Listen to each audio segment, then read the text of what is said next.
বিসমিল্লাহির রহমানির রহিম। আসসালামু আলাইকুম। সবাই কেমন আছেন? আশা করি সবাই আল্লাহর রহমতে ভালো আছেন। আমি আল্লাহর রহমতে খুব ভালো আছি। Welcome to my channel. আজকে আমরা গরুর মাংস দিয়ে বিরিয়ানি রান্না করব। প্রথমে নিয়ে নিলাম গরুর মাংস, তারপরে দিয়ে দিলাম পেঁয়াজ কুচি, তারপরে দিয়ে দিলাম রসুন বাটা, তারপরে দিয়ে দিলাম আদা বাটা, এখন দিয়ে দিলাম আস্ত রসুন, তারপর দিয়ে দিলাম রাঁধুনি বিরিয়ানি মশলা,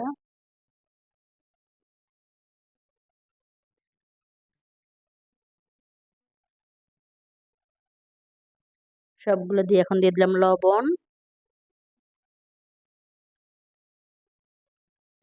এখন দিয়ে দিব গরম মশলা, দিয়ে দিলাম তেল, এখন দিয়ে দিলাম দুধ। সবগুলো দিয়ে খুব সুন্দর করে মিক্স করে নিব।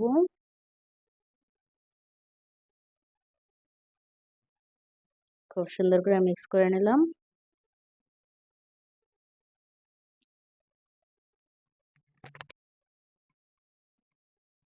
এবার চুলায় বসাই দিব, গ্যাস চালু করে দিব। এখন টকবক করে ফুটতেছি। প্রেসার কুকারের ঢাকনা খুলে দেখতেছি মাংসগুলো সিদ্ধ হয়ে গেছে। এবার আলাদা করে আলুর মধ্যে লবণ, হলুদ, মরিচের গুঁড়া দিয়ে মিক্স করে একটু হালকা ভেজে নিব।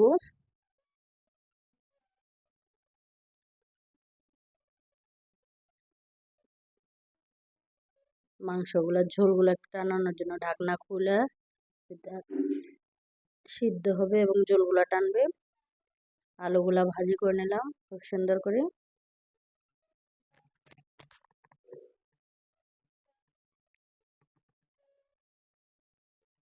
এবার পোলাওটা বসানোর জন্য আলাদা কড়াইতে তেল, পেঁয়াজ দিয়ে দিলাম।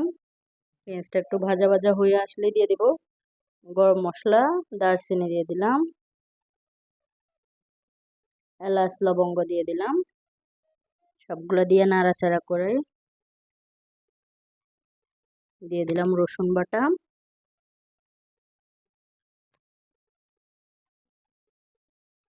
লবণ দিয়ে দিব, দুধ দিয়ে দিব, লেবুর রস দিয়ে দিব,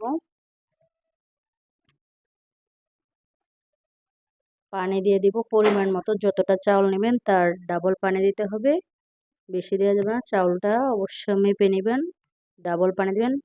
সবগুলো বলক উঠে গেছে, এখন দিয়ে দিলাম চাউলগুলা। এভাবে রান্না করলে বিরিয়ানি নিচে লাগার কোনো সম্ভাবনা নাই, প্লাস ঝরঝরা হবে। পানিটা গরম করে দেওয়ার পরে এখন দিয়ে দিব মাংসটা।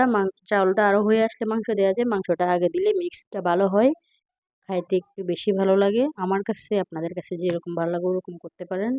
এখন দিয়ে দিব আলুগুলা, খুব সুন্দর করে সবগুলো মিক্স করে ঢাকনা বন্ধ করি রান্না করব।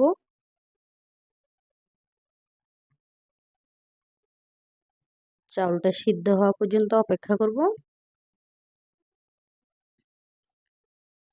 এই পর্যায়ে দিয়ে দেবো কাঁচামরিচ। ফ্রিজে কাঁচামরিচ না থাকার কারণে ব্যালকনিতে যেয়ে গাছ থেকে কাঁচামরিচ নিয়ে নিলাম।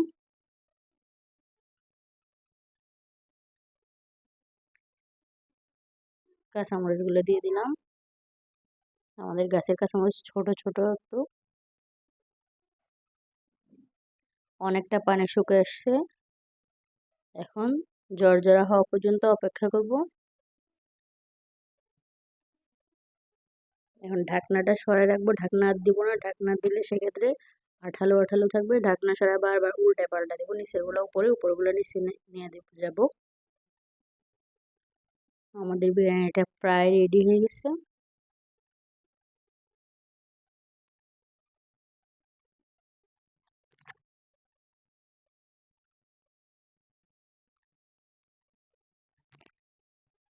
এবার আমরা পেঁয়াজের বেরেস্তাটা বানানোর জন্য আলাদা করে তেলের মধ্যে পেঁয়াজ ভেজে নেব। এখানে কোনো উপকরণ নাই, শুধুমাত্র তেলের উপর পেঁয়াজ ছেড়ে ভাজতে থাকবো। গোল্ডেন কালার হওয়া পর্যন্ত ভাজবো।